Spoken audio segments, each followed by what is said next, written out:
Hey everyone, welcome back to my channel. I've been more on a martial art mode,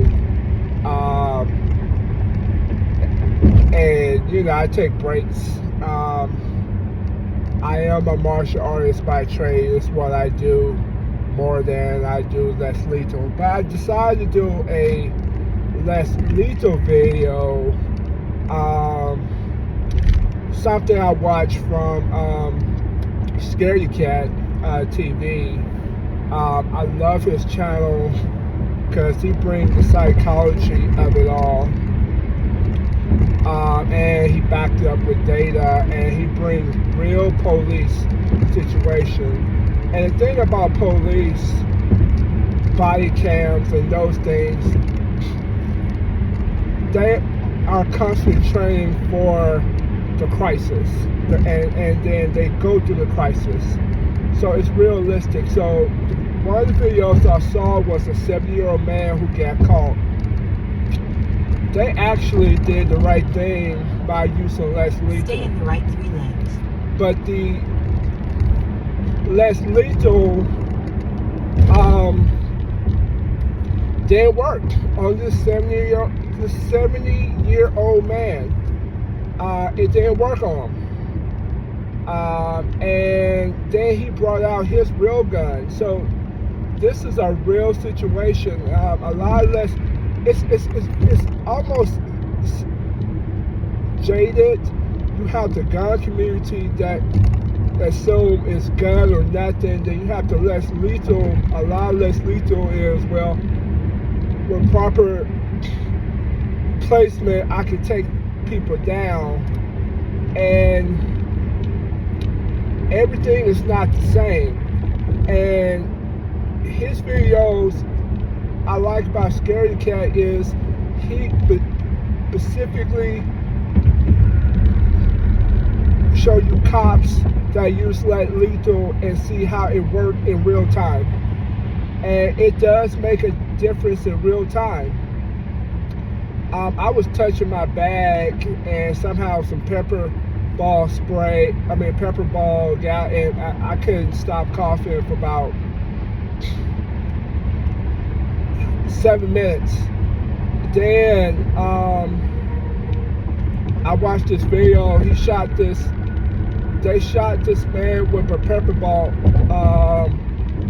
with a Tipman paintball, and they shot him a lot of times, and he didn't went down. So imagine if you have a paintball thing that can hold 100, 200 rounds, and you shooting, and it doesn't work on them.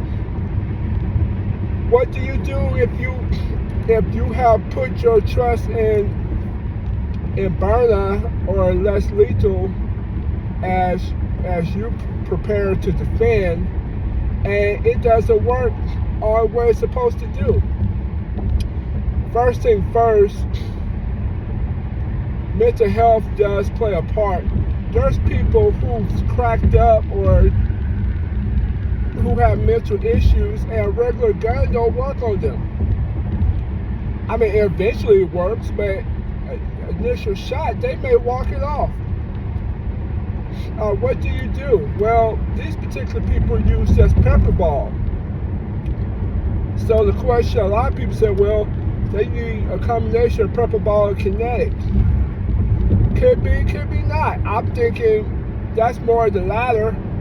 I'm going to use the pepperball, and I'm going to use the kinetic, and I'm going to use both of them at the same time. Boom, boom, boom, boom, boom. If I got the 7-shot, 8, boom, boom, boom, boom, boom, boom, boom, boom.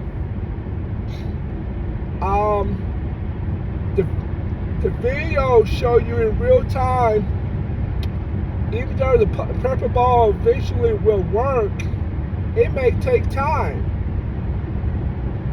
Are you willing to take the time for the pepperball to work? 30 seconds later, by that time, you could have been shot 3 or 4 times. That's a realistic situation. Okay, this is the second video. Video of a man having 2 knives in his hands. They shot him with pepperball. That guy was like, F it, I'm a charge. And that's what he did. He charged at them. Eventually, I think the video shows they shot him eventually with a real gun. And that ended that. But imagine if pepperball is all you had. Now, it's much better than having nothing, you know what I'm saying? But will you trust your pepperball burner or your LE if a person have a knife? And even though they have distance, it's amazing how fast people move on you to get you. I feel like with my martial arts training, I have a legit chance, especially how they come with a knife. But I'll be honest with you, my normal martial arts, karate and jiu-jitsu, do not prepare for weapons. The training that I used to do, Krav Maga, actually trained for weapons, but I haven't done that in a very long time, at least 7 years. So what do I do now? Well, I have a taser that'll give me a much better chance, but still, it's not 100% proof. So what do? I think you have to have a realistic approach that, as good as less lethal is, sometimes you're going to have lethal force to make it work. That's just the way it is. Sometimes you're going to have something stronger to take down that person. But what if you can't carry, or you don't want to carry? What do you do? Or if you like me, you're a parent going to school districts, picking up your kids, you know you're not even supposed to even have a gun on premises. What do you do? That's a realistic situation that can happen. I think that's the time when you have to evaluate if I need a gun. Then I can see the gun community say, well, screw the less lethal and just keep the gun on you and keep it moving. But at the same time, there will be a lot of ramification of carrying that gun. You may not even be in a situation, and you may shoot a person who was just irate and start charging you. So you bring that gun out and you shot him, and it wasn't even a situation where you have to do it. And then a lot of times, like most crises, it happens so quick and so suddenly, you don't really have a whole lot of time to think. It's like, I shoot you or I'm dead. Now, if you see them revving up and they're going back and forth, and by that time, if someone have a gun, they're gonna show a gun. If they rev it up angry, and within 30 seconds, you don't see them reach for a weapon, most of the time they won't have nothing. And then your less lethal have a legit chance to make, to make a dent. But it may not work on everybody.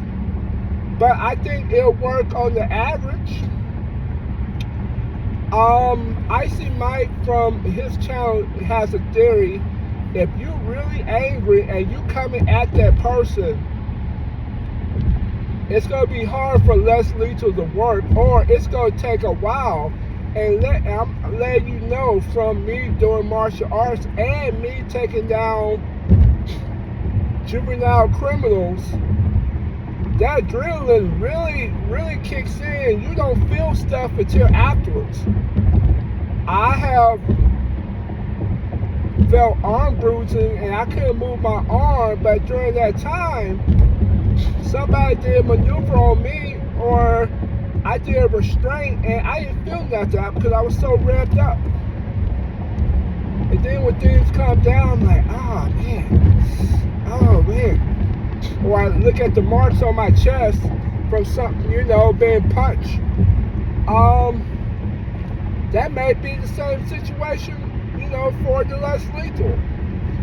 Who knows? So I definitely say check out his channel, Scaredy Cat.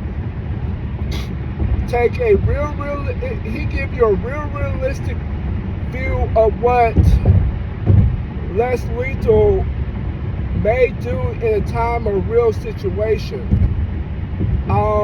And not just the commercial stuff that Burner or Pepperball or BKS or Umrex like to tell you it's going to stop.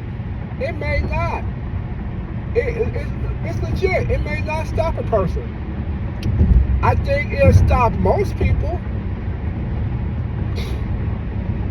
But I don't think it's going to stop everybody, and you have to prepare for that situation. So for me, I feel like it's still less lethal, but with a gun backup for absolutely nothing else. If you shot what you have and there's a distance and you shot what you have and they'll go down in 15 seconds, that gives you permission to use your gun. Within 15 seconds, there should be something saying, stop, or what you doing? There should be something to deter.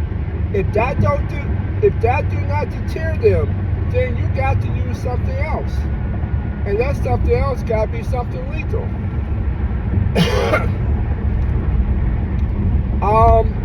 And if, let's say, you could do all the military training or all the martial arts or all the police training, it still don't prepare you for the unexpected, because you don't know what that person going to do or how they accept. It's like me doing martial arts, and when I was training for my fight last year, I had opportunity to train with the person. I had opportunity to see what his reaction for certain things. But life is not that way. You may see a person, walking up, down the street, talk to themselves, and then they start coming to you. How are you able to prepare for that? You don't know what type of psychosis this person may be under. So that's something to think about. All right, have a good one.